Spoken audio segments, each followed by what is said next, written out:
Have you wondered what financial advisors actually think about finances? This is your sneak peek at the conversations within Financial Design Studio. Michelle Smallenberger, the CEO here, will be your host as you go behind the designs.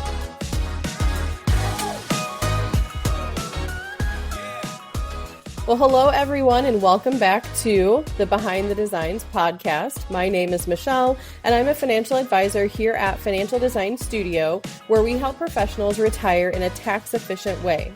One of our advisors and another partner at Financial Design Studio is Robert Stoll, and he's joining us today. So welcome, Rob. Hello. It's interesting because we talk about, we're always talking about client situations. I feel like this is just what we do every day, but it gives other people a chance to listen in. So thanks for joining me to kind of talk through our fictional client. Oh, yeah. I mean, it's always good to talk through these things because every client is different. So, it's hard to just do an example like this and say, well, that's the way everybody is, because they're not. So it's always good to kind of talk through all these different client situations. And if you're just listening to this episode, you may have missed a couple other case studies that we've done with some fictional clients. So you can kind of hear, maybe there's one that fits you really well. So you can hear how we work with clients just like you. Well, today we are in the middle of the case study mini-series, like I mentioned, here on Behind the Designs. And we've been introducing you to made-up clients and their pretend financial situations so that we can share exactly how we would tackle it as financial advisors. We've had a couple different real-world situations where we've helped a client by identifying and cleaning up some financial mistakes or missed opportunities. So today's episode is all about how we help repair mistakes or make sure that people aren't missing opportunities going forward. So without further ado, why don't you go ahead and introduce us to today's fictional clients, Rob? And today we're talking about Marcus and May. Marcus and May, yes, yeah. So they really nice couple, and they're currently, call it right around 70 years old. They had actually proactively and very, in a good way, while they were still working before their retirement at age 65, they sought some help from a financial advisor to get a one-time financial plan. And for those who don't know what that is basically you sit down with an advisor, they look at all of your finances, and then they'll come up with a list of recommendations. And with a one-time plan, basically what happens is the advisor gives that plan to the client, and it's up to the client to implement and make sure everything is getting done, that those recommendations. So Marcus and May had gone in, they got this plan, they understood it, and were starting to tackle it really well.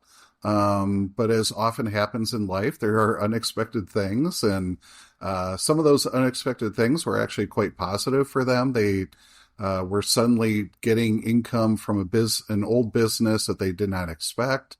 So that created some issues of what do we do with this extra money? But that also led to a lot of issues with taxes as well, because one of the recommendations that this advisor had made was after you retire, it'd be a good idea to do some Roth conversions. That'll save on taxes long term. And Marcus and May did that, but because they had this unexpected income coming in, they had a couple instances where they ended up converting too much into a Roth and ended up paying more taxes. So by the time they came to us, they were doing fine, in really, really good shape. They didn't really have to change much, but they were missing a lot of opportunities to save on those taxes through Roth conversions. And the other thing that was applying to them is their required minimum distribution age was coming up in a couple of years. So the window to do this Roth conversion strategy was getting tight as well. So really a combination of tax issues. How do we minimize taxes, not only today, but in the future? Investment issues of we have all this cash. It's sitting in a bank account, which is okay, but is that really the best strategy for the long term? And then just looking at those goals again, because when you sit down with a financial advisor for a one-time plan, you have thoughts about the things you want to achieve, but those change as well. So maybe you have some more grandkids than you expected and things like that, or you want to travel a little bit more. So they also had thoughts about that. So, I mean, as I said, they're in very good shape, but there were a lot of opportunities to optimize what they were doing. Yeah. Yeah. No, that's really helpful. That's a great setup for kind of their background. If you're kind of getting a one-time plan or when you're even before retirement, do you find, Rob, that like most retirees or pre-retirees that they know exactly what they want to do or they have a general idea, or does that kind of like shift as they move into retirement and now they kind of decide, okay, here's what we want to do. So now we know what our plan needs to be able to allow for. Yeah. Yeah. I think people have a good general idea at the outset. The thing that happens is when you actually get into retirement, so that call it that first year, you're not working anymore.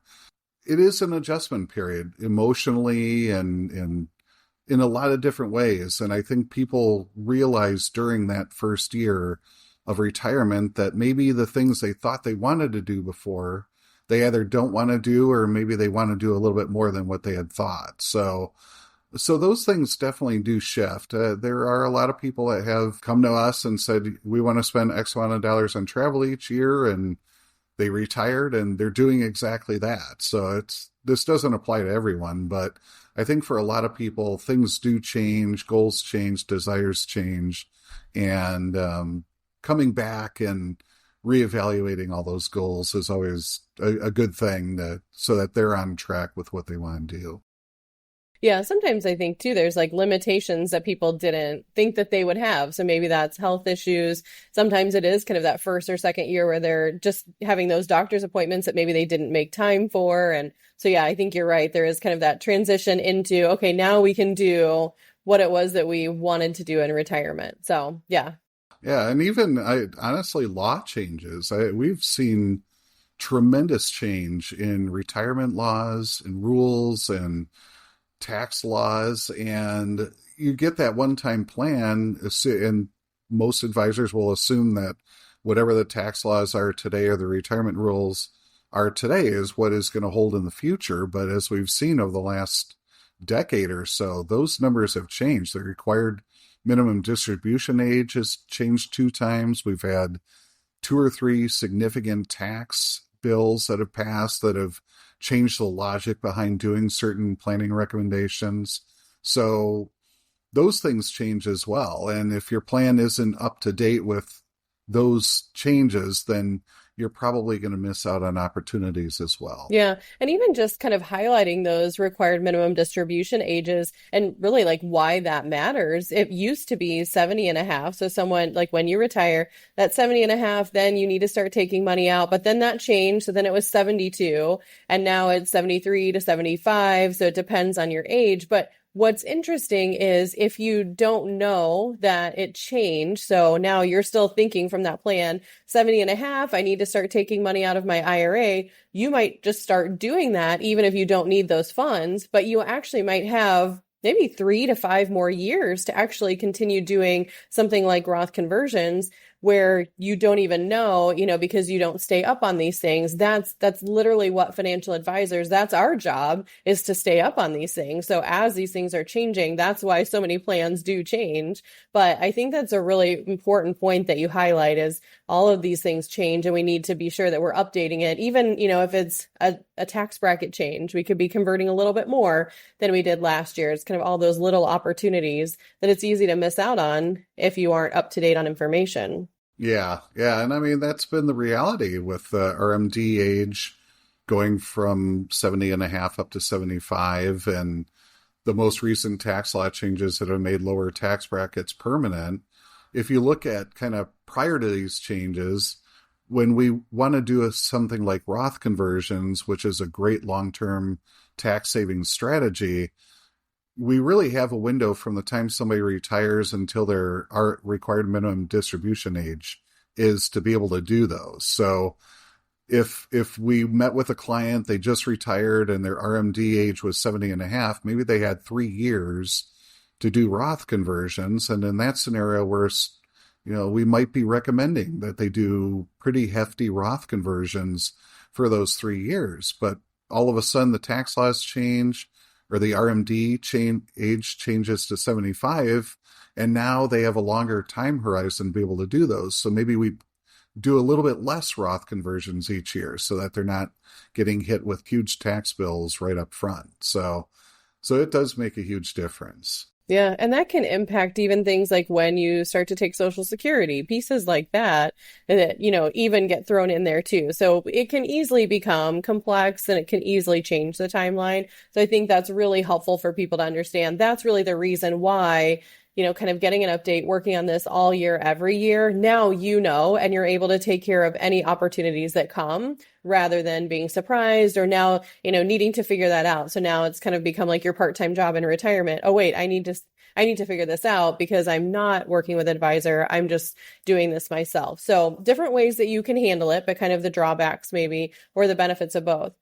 Okay, so working with Marcus and May. So now, we've kind of got a good insight into they retired. They just really kind of want to enjoy life. And at our first meeting with them, kind of walk us through some of those first things, what we're kind of diving into, where you like to start. Yeah. I mean, really the first thing we always like to ask is, why are you here? Because meeting with a financial advisor is not something that people wake up thinking they're going to do every day.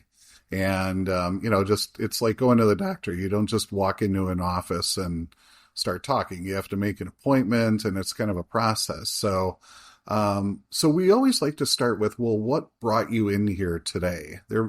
Because in almost all cases, there's something going on in the background where something isn't working, or they have some new uncertainty that they didn't have before, and they're just not sure how to address it. So we really want to understand what is bringing people to a meeting in that first meeting with us. And that really helps us kind of do everything else from there. So really understanding what is bringing the client in that day. And then we also want to basically start, even if they've had a one-time plan before and have maybe gone through the motions with another financial advisor, we want to really start from zero with them and say, okay, what are your goals? What are the things that you want to accomplish? What is your risk tolerance for investments? If you are retired, how do you like to receive cash from your savings? Do you want that every month, every quarter, every year? So we really want to get a full picture of what the client is expecting, because our job as financial advisor, we are the professionals that people hire to sort through all these thorny financial issues and say, here's exactly what you need to be doing, and we'll walk beside you the whole way to make sure you're doing it. And that really unleashes a lot of confidence for people, because now they know that they have a professional kind of handling the day-to-day grunt work of what they need to do, and they can actually focus on those goals and do what they want to do. So that's really what we're trying to do. Understand why they came in, and then really understand where what are they trying to get to. Yeah, no, that's really helpful. And I can understand people, even when we talk to potential new clients, a lot of times, I'll say, these are, the documents that if you choose to work with us, this is kind of the documents that you would need to gather. And so whether that's us or whether that's another advisor, those things are so common, and, there's so much information on those. And so even a tax return can tell us so many things, or, statements. And so that's where there's so much information that's really important, because we need to build that in. I think a lot of times it's really easy to think, a financial advisor, they use a software and maybe we plug everything in, you put the numbers in. But what's really interesting is you have to understand your software and how it's handling things and how it's handling extra money that isn't being spent or saved. And there's so many little pieces that can affect the overall trajectory of a plan. So it's really important, as much as you can share. I think, what you're saying is we're asking these questions, and we really do want to know all the little details, all the little things, because it can make a difference in your overall plan. So, yeah, I mean, we have had more than a handful of clients as well that you run through the projections and, what the software spits out. You look great. Everything is good. But there's always this almost disbelief a little bit, depending on the client, where we're showing them that you're in great shape. You can spend. You don't have to worry about it as long as you're not buying a new Porsche every other week or anything. You'll be in really good shape. So a lot of our job actually is not just crunching the numbers and saying you're fine, go on, do whatever you need to do, but it's really helping people understand that, yes, you are in good shape, or, yes, maybe you do need to do a couple more things to have the kind of retirement that you want. So it's a, it's not just a math thing. It's an emotional thing as well.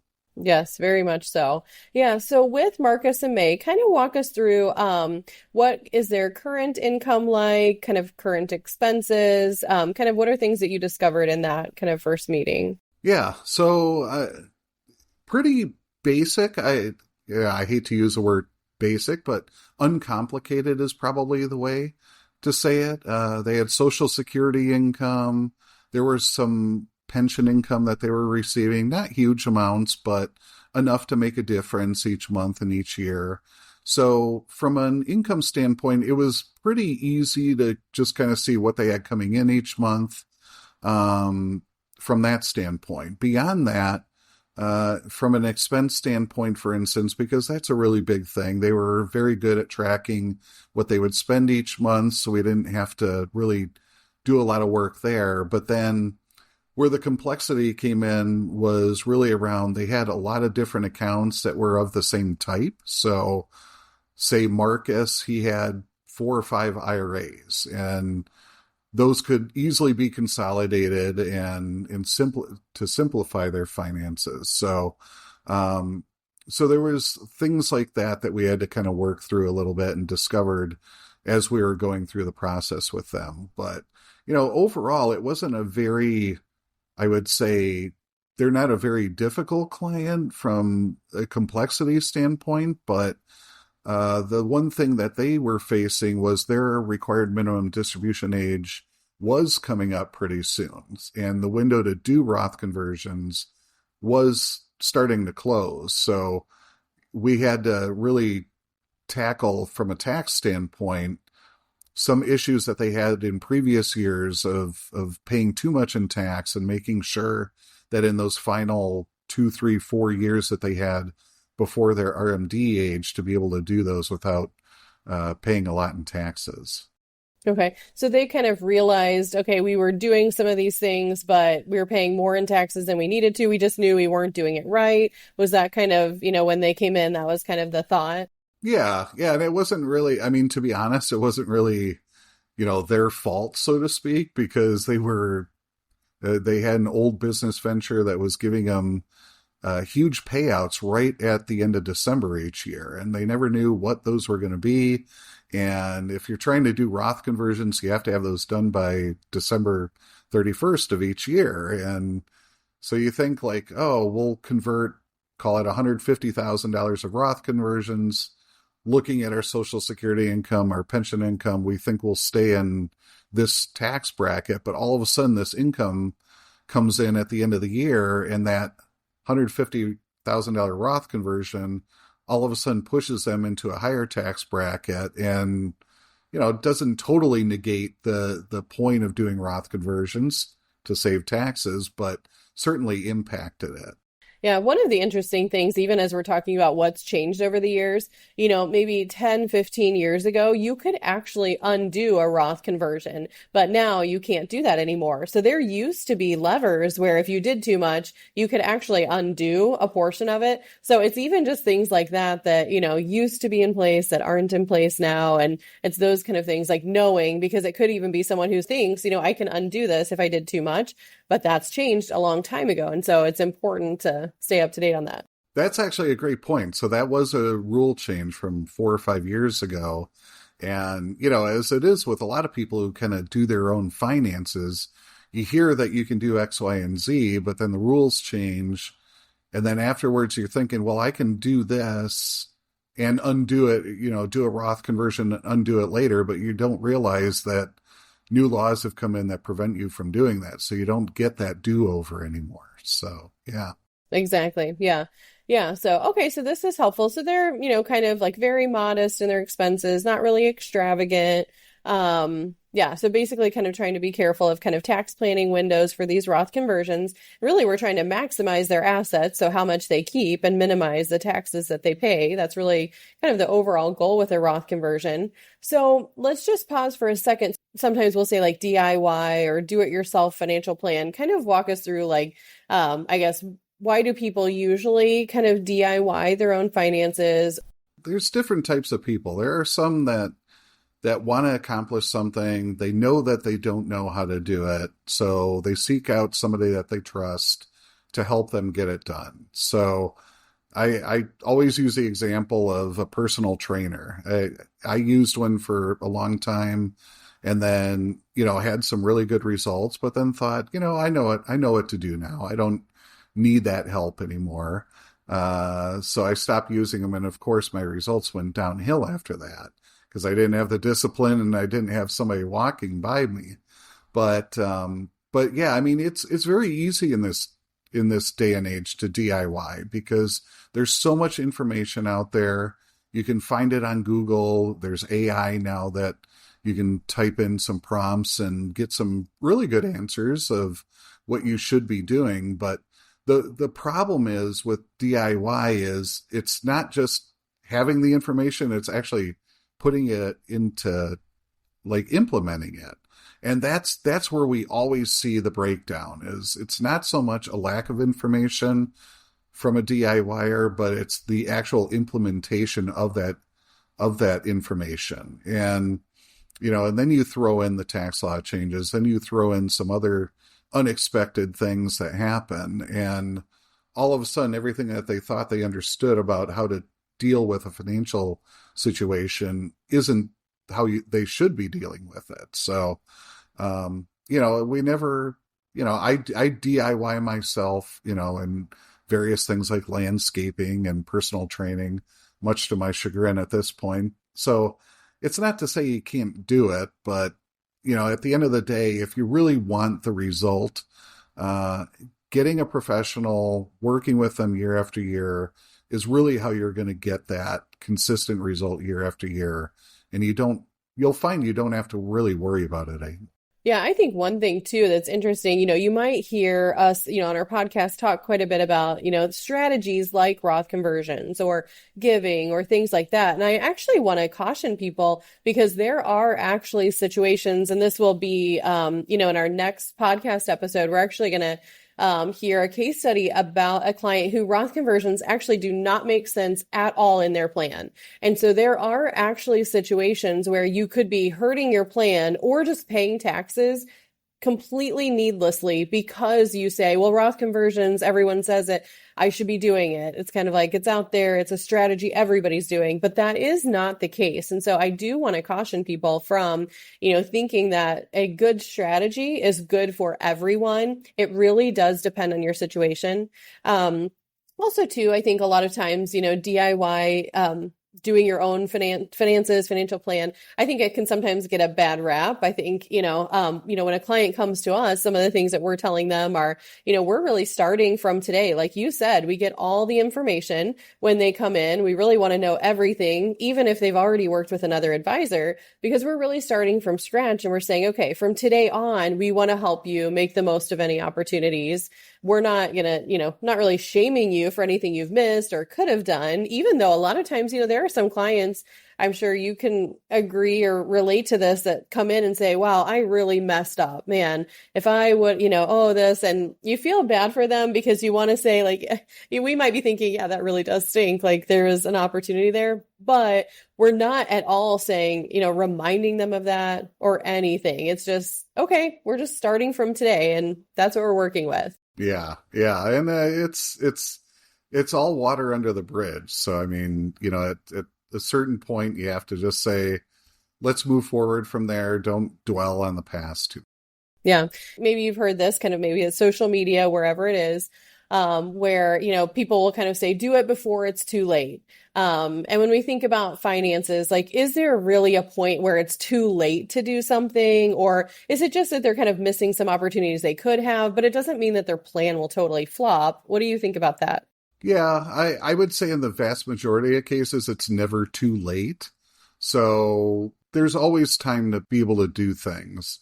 Where the situations where you do say, well, you did something and you can't really come back from it, it would be maybe during a severe market downturn, somebody sells all their stocks right at the bottom of the market, watches it go back up, and then they're sitting there having realized a huge loss, but now they're not in the market anymore. So there are some things that do cause permanent, quote unquote, permanent damage. But then there are other things like Roth conversions, where if you're trying to do those after your RMDs start, it's not, you can probably do a little, but the real opportunity was before that. So there are some strategies that are time sensitive as well. But in the vast majority of cases, it's never too late. It's best to just, admit the mistake from the past and what can we do starting right now to make sure that you're doing the right things. We always like to look at what are we doing today? Let's optimize today. Let's optimize tomorrow and not worry about what happened in the past. Yeah. Yeah. No, that's helpful. I can think of probably maybe one time where it is too late. And that's, if you've passed away and there isn't any more time to be able to do anything. Those are, other conversations that we'll have with people, kind of if you're doing your own finances, great. Your money continues to grow. It's there. You have a lot of it. But how are you passing that on? And are you actually going to have estate taxes? So there's even just pieces and conversations like that where those are just as important. And there's so many different ways to think about that with your kids or who you're passing funds on to. So, all right. So I guess for, they've kind of been doing it themselves for Marcus and May. There's kind of some missing pieces or broken pieces in their finances. So I guess now when we move into kind of this strategy phase, we start to consider like, what are some of our options to kind of help them move forward? So now we're starting from where, we're at. Kind of walk us through maybe kind of in some of these sections in their finances, some things that we're considering or looking at for them. Yeah. So I think there were, in the case of Marcus and May, there are really three things that were the most immediate action items. So the first one of those is just doing a tax review and starting to do some tax planning for the future, because that was really the issue that they were struggling with, was getting some of these tax-friendly Roth conversions and some other things done, but not knowing how to plan that out. Like what is the dollar amount of Roth conversions we should be doing each year? So the first thing that we really wanted to do is get, very deep into their prior tax returns, understand what has been happening. But then we also internally will say, okay, for this year, this is how you're tracking right now. Here are some things we can do for Roth conversions to do that. But then we also look forward. This is a thing that a lot of CPAs don't do. They'll tell you how you're doing this year, but they're not going to get in the business of saying, and that next year and the year after that, here are some things you need to be thinking about. But we actually do that.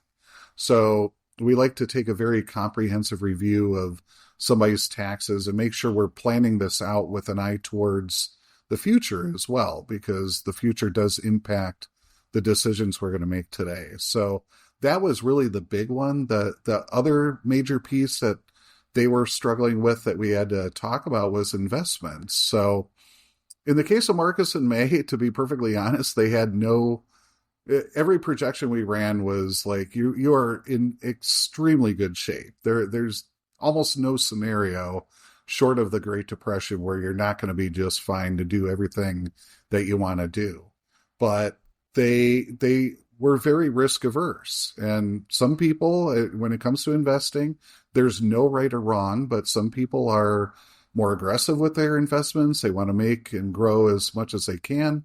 Others are like, if I don't have to take a lot of investment risk, I want to take just enough to make sure that my plan is going to work. So Marcus and May fell in that latter category of, you're telling me our projections look really good. We don't really want to take outsized investment risks. So let's really work on setting up an investment plan for us that is conservative, but it'll throw off enough income that we can live off each year while also still growing enough to stay ahead of inflation, which is really the point of investing, is you don't want to lose against inflation, which happens every year. So that was really the other big piece, and particularly with some cash, as we mentioned, that they had received from business sales that they didn't know what to do with, and they were sitting on a lot of cash. So it's like, okay, well, let's figure that out as well. And then the third piece that we really wanted to look at was with estate planning, and this is where it gets into some of the goals that they had. They have a lot of grandkids. They want to help them, support them, and so we worked with them to kind of show them, here are some things you can do to start passing money on today without getting into gift taxes and things like that. And so those were really the three things that we kind of started with them. Yeah, no, that's really helpful. It's interesting. It's interesting, someone who they've saved really well and they have investments. So they're investing and they obviously are doing their tax return each year. They have these things and they're in place, but there's things that they could still be doing better. So I think it's interesting, depending on who's kind of looking at it, things can look fine. Or, when we look at things as advisors, we look at it and we say, oh, there's so many opportunities here. So that's really interesting. You kind of depending on what eyes you're looking or what lens you're looking at it through. Yeah, exactly. Yep.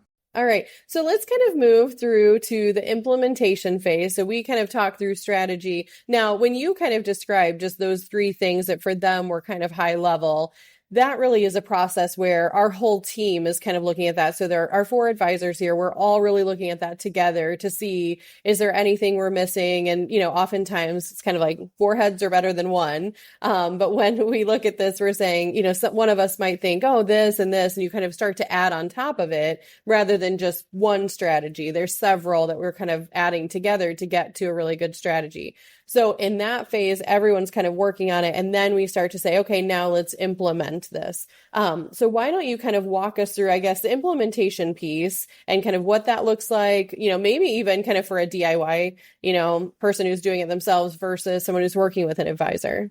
Yeah, sure. So the best place to begin is to really look at what needs to get done first.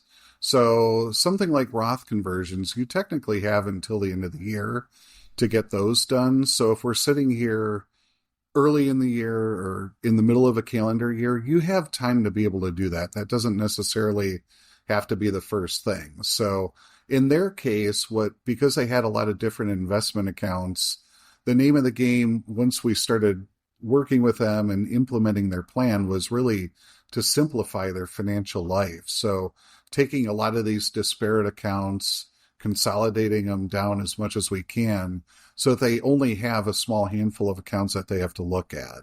And that can be a surprising sort of victory for clients, is just having all that stuff organized and knowing that these are the 5 accounts that we have to worry about and that's it. So that was really kind of the first thing. And then beyond that, then we do get into the numbers. So Steve on our team starts putting together a tax analysis for them for the current year. We discuss it as a team in terms of what are some things they can do the next couple of years, and we'll actually plan that out. We'll say, okay, from where we are today, we think maybe they do X amount of Roth conversions this year, next year, and the year after.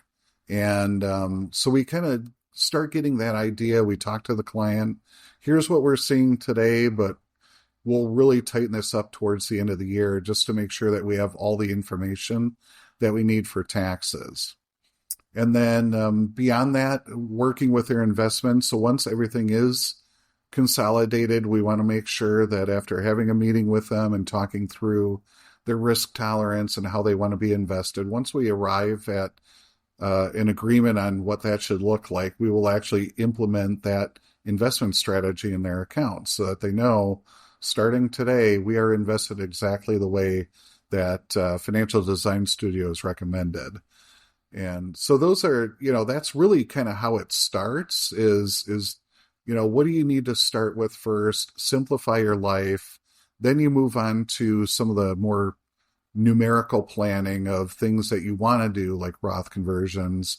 And then towards the end of the year, we would actually help the client implement that. So, yeah. Yeah. Yeah. Yeah. It's interesting too, because even in that tax planning phase, so depending on, someone who's still working and hasn't retired yet, it's even interesting. But even people who are retired, maybe you're short on the taxes that you owe. So maybe your withholdings are set too low. So sometimes it's even updating kind of those withholdings on an employer pay stub or even through Social Security saying, okay, let's increase this a little bit. Or on distributions we're going to be taking, should we be increasing withholdings on that? So it's interesting because there's so many different places that can impact even just that one thing, like the tax return, as we move on, depending on, their income sources and what they have happening. Yeah. Some of the other things I think now are, I guess they're kind of getting things in order. And a lot of times that first year is kind of getting things in order, simplifying things. And some of these first things, maybe like a Roth conversion for the year, anything with them kind of for future goals for grandchildren, anything that they are able to do in this first year or kind of looking ahead that they're going to be setting up or that they're talking about. Yeah, yeah. So one of the things that we discovered in our initial meeting was it was very important for them to help their grandchildren college education expenses. Like it or not, college is expensive, and it's hard. It's really hard for parents these days to not only save for their own retirement, but then save enough for their kids' college education when it can cost $30,000 or $40,000 a year easy. So it was really important to Marcus and May that they support their grandchildren and their children through that by using some of the resources they had to put in 529 college savings accounts, get those funded, and maybe with a plan of funding those each year. So that was definitely something that we worked on with them, and those conversations, interestingly, it's when you get through kind of the initial stages of a relationship with us. So that simplification, doing the numerical crunch work of here's what we think you need to be doing. It's kind of at that point that you start to see clients say, oh, we're relieved that we have answers on those things. That's what we really wanted to have answers on. But now we can actually start thinking about some other things we want to do.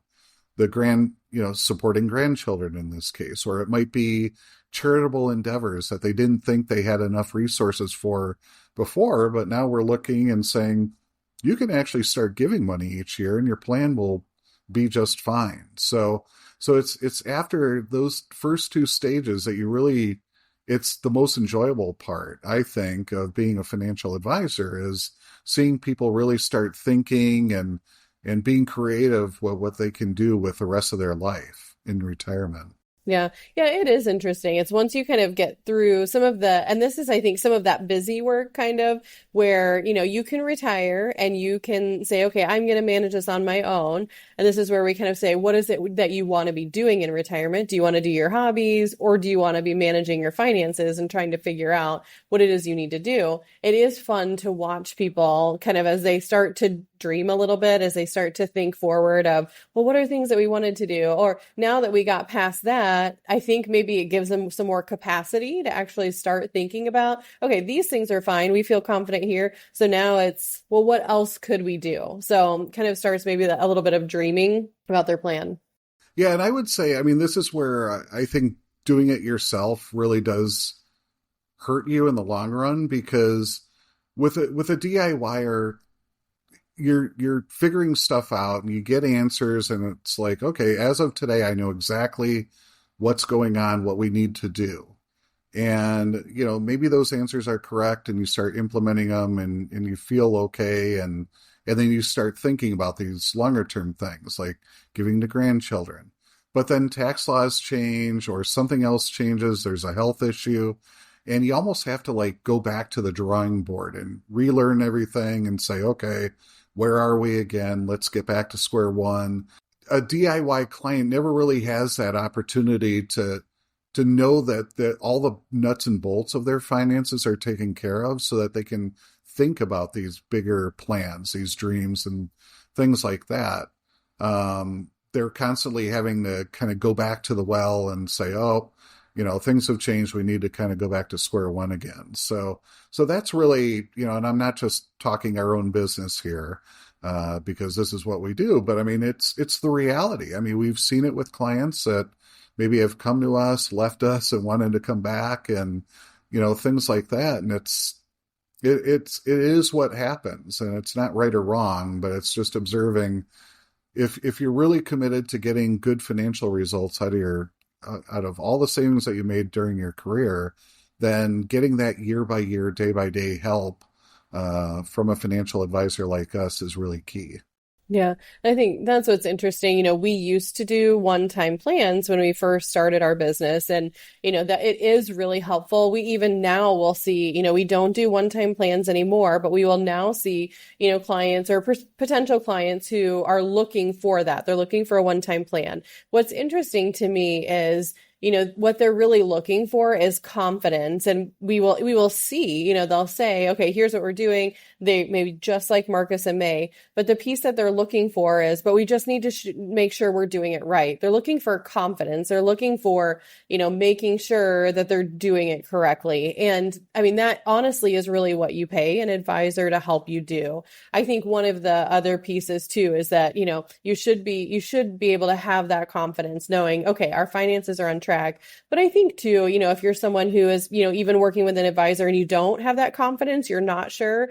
I think one thing I would even tell those people is, you are not stuck with the advisor that you're working with. You can always find an advisor who can help you and give you advice like this to make sure that you're on track. And so that confidence is out there. You can have it. But I would also just tell people that don't, feel stuck in where you're at if that's something that you're not experiencing right now. Mm-hmm. Absolutely. All right. All right. So I guess with Marcus and May, this is kind of, their plan in a nutshell. And now, really it is kind of, what comes up in their plan. So going forward, it's kind of this all year, every year, making sure that they're on track as we look ahead, what things come up. Do you find that, people that maybe, so they're kind of someone who live very modestly, they're not, super extravagant. Do you find that those people do over time kind of add things to their plan? So whether it's moving, whether it's, we're going to start to travel more, or we're going to give more away. Do you find that a lot of people do eventually kind of come up with things, even if today they don't seem like that? Oh yeah. Yeah, I think so. It depends on the client. Again, there's some people that you can show them the numbers that they're in phenomenal shape, and it might take a year or two of them seeing those numbers and us doing those reviews for them to actually believe it. But eventually I think clients do get it, and they do start thinking about things like that. So it might be, we talked about in our 30s and 40s, we'd love to get a lake house up north in Wisconsin at some point. Kind of dropped it, but now all of a sudden it's like, well, our financial advisor is telling us we're in great shape, and we can, if we wanted to do something like that, we can do it. So it is things like that. And, again, going back to kids and grandkids, it's a different world today, and there might be kids that need help with a down payment for a house, or grandkids that need help with college or some other expenses that they might have, or a charity that they're involved with, maybe at church or somewhere else, that all of a sudden maybe they're hearing that this organization needs some support and they really like what they're doing, and they think to themselves, you know what, we're actually able to do that. And so it is, I would say almost all clients eventually do kind of come around and start believing that, yes, we know we're in good shape. And doing those annual reviews is what really kind of gives them confidence, because you don't necessarily come up with all these ideas and implement them tomorrow. They might be, let's do this one this year, see how it works, get the plan update next year, looks fine. Okay, we'll go on to that next thing that we're thinking about doing. So it's kind of a progression. Yeah, no, that's a great point. Sometimes do you find someone who's kind of a DIY finance person, it's usually because they enjoy kind of like learning about this. They enjoy managing their finances, like not a problem at all. But do you find usually that one spouse likes to do it, but the other spouse probably has no clue? And so one of the other things in working with an advisor is, even if something happens to that one spouse who's kind of managing everything, now the other spouse has someone that knows your situation and, can help take care of you. Are those things that you find also? Yeah, I mean that is it's hard to talk about, but it is a reality. And with almost every single married client that we have, there's one person that is really super into the numbers, engaged, looking over the plan, what we're recommending, things like that. And the other spouse is like, just tell me what we need to do, and that's it. And every couple is like that, and that's fine. But where I say it becomes an issue is, and we've had this with a couple of clients that have come to us in recent years, where um, the one spouse who handled all the finances and did everything passes away unexpectedly, and all of a sudden the other spouse is sitting there and they have no idea what's going on, and they don't know where to begin because they weren't really a part of what they were, all the planning that they were doing before. So having to kind of untangle all that and help somebody who's going through that, it's hard. And I mean, that's something when we talk about estate planning and getting your powers of attorney and wills and trusts in place, nobody wants to talk about the day they're incapacitated or they pass away. But those things are speaking frankly, they're not for you. They're for the people who are going to be there after you're gone or you're incapacitated. So, let's try to get everything set up so that they don't have to worry or struggle too much once you're gone. Yeah, that's a really great point. I think that's where, even recently, that's where I've seen some potential clients kind of feel that, oh, we missed opportunities, or kind of, they can kind of feel like some of that shame, like, oh, I didn't realize that I needed to be watching this. I didn't realize that this was happening. And so then, they've been trying to learn all of this all of a sudden, but now, they realized a couple of years later, oh, I was missing some things because I didn't know. And again, nothing of their fault. That was the situation they were in. So I think that's really helpful for people to kind of understand. I really loved what you said about, a lot of this stuff isn't necessarily for you. It's for, the people that are here and need to manage things even once you aren't here. So that's really helpful. Well, anything else, Rob, you'd like to add kind of for just whether it's someone who's DIY, just regarding this, client situation? Yeah. I mean, the last thing I would say, and I'm going through this right now. My wife and I just built a house, and I'm getting ready to do landscaping, and I have spent an untold number of hours over the last 3 weeks trying to figure out what herbicides I need to use for the weeds, and what is the best kind of grass to plant, and how often I have to fertilize. And it's like you get to a point where you spend so much time and energy on something. I don't feel very confident that even after all that I really know what to do. So it's like, you know what? As my wife said, hire a landscaper, let them come in and do this year after year, and you'll never have to worry about it, because landscaping is not my thing. And if, I would just say, for a lot of people that like to do finances themselves, there's nothing wrong with that. But I would just say, let's just look at the bigger picture a little bit. And is this really the best use of your time and talent to, manage your finances day after day? Or will you get more benefit and more enjoyment out of life if you outsource that or let somebody else handle that for you? Yeah. Okay, Rob, since you mentioned that, I want to dig just a little deeper on that point. I'm just asking you, so when you're trying to DIY, so even something like landscape, I very much fall into the category of just let the professional do it. I don't want to spend mostly my time. I have other things I want to be spending my time on, so I'll pay that person to do it. When you're kind of trying to learn, see what it is, like what do you think it is that you're kind of trying to avoid? Is it like that you think you're going to have to pay someone more than you want to pay them? Are you trying to save money? Or is it something that you enjoy and you want to kind of do yourself? What do you like, just for you personally, what is that? Well, I mean, let's be honest. I mean, it really boils down to, I don't want to pay somebody to do that. I mean, I don't enjoy landscaping, but I think in this day and age, with all the information we have, we can convince ourselves we're capable of doing a lot of things when at the end of the day we're not. So I'm realizing that with landscaping, that no matter how much I've read and learned, do I really know what I'm doing? It's like, no. Do I really have time to go out there and weed and trim and do all that stuff? No. And it's like, do I want a nice lawn in 3 or 5 years? Yes. So it just becomes a point of, there's kind of that pain point of, I don't want to pay somebody to do that, but you hit a point of going through the whole DIY routine where it's like, I know they're going to do a better job. I'm not going to have to deal with it.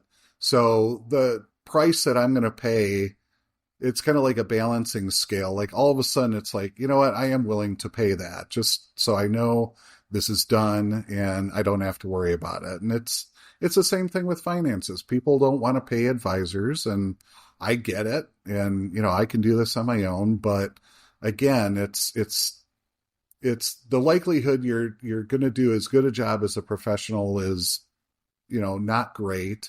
And you don't want to get 2, 3, 5 years down the line and realize that you made mistakes that could have been avoided. So, I would just say, focus on what you like to do, what you enjoy, what you're really good at, and let the professionals handle everything else, whether it's personal training, landscaping, putting up Christmas lights. Don't fall off the ladder. Let somebody else go do that. I mean, whatever it is. But especially with your finances, because the thing with finances is mistakes do compound over time. So if you make a mistake and you do that enough, it will, when you project things out, it makes a big difference over the long term. Yeah, no, thank you for explaining that. I think there would be a lot of people that relate to kind of what you're trying to accomplish in, the landscaping. And a lot of people, I think, would say the same thing. I just don't want to pay someone to do that. And it's completely understandable. That's why a lot of times when we're talking about like, yes, there's a fee you pay for something. What is it that you're getting out of it? What's the value to you? So for you, you're getting your time back to use however you're choosing to, whether that's with family, making memories, whatever that is. But then also you get to enjoy the finished product of it. And, you know that you're going to be able to spend time with your family outside or sitting and being able to look at it. And that's peaceful when, you're done with a long day of work, whatever that is. There's always things like that. Same thing with finances where you're getting the confidence or the, having a partner who's helping you. There's things that you get that aren't financial. All right. Well, Rob, thank you for joining us today. And thank you for listening. Our next planning session is about a couple who wants to give away all of their money. So stay tuned. If you're someone who's starting to think about retirement, but you're not quite sure what you're missing, that's where a team like ours can help you. You can schedule a free consultation on our website to talk through your concerns with us. But until then, we'll talk to you on the next episode. Thanks for listening. To find any links or resources related to this episode, check out our show notes. Your host was Michelle Smallenberger, a certified financial planner and CEO. The guests featured are from Financial Design Studio, a team of experienced, fiduciary, fee-only advisors based in Chicago. Anna Lewis is the executive producer of the Behind the Designs podcast. And as always, for more information about Financial Design Studio and who we are, check out our website, financialdesignstudio.com. And final note, no content discussed on this podcast should be taken as financial advice. Financial Design Studio accepts no responsibility for your individual choices. We'll see you in the next episode.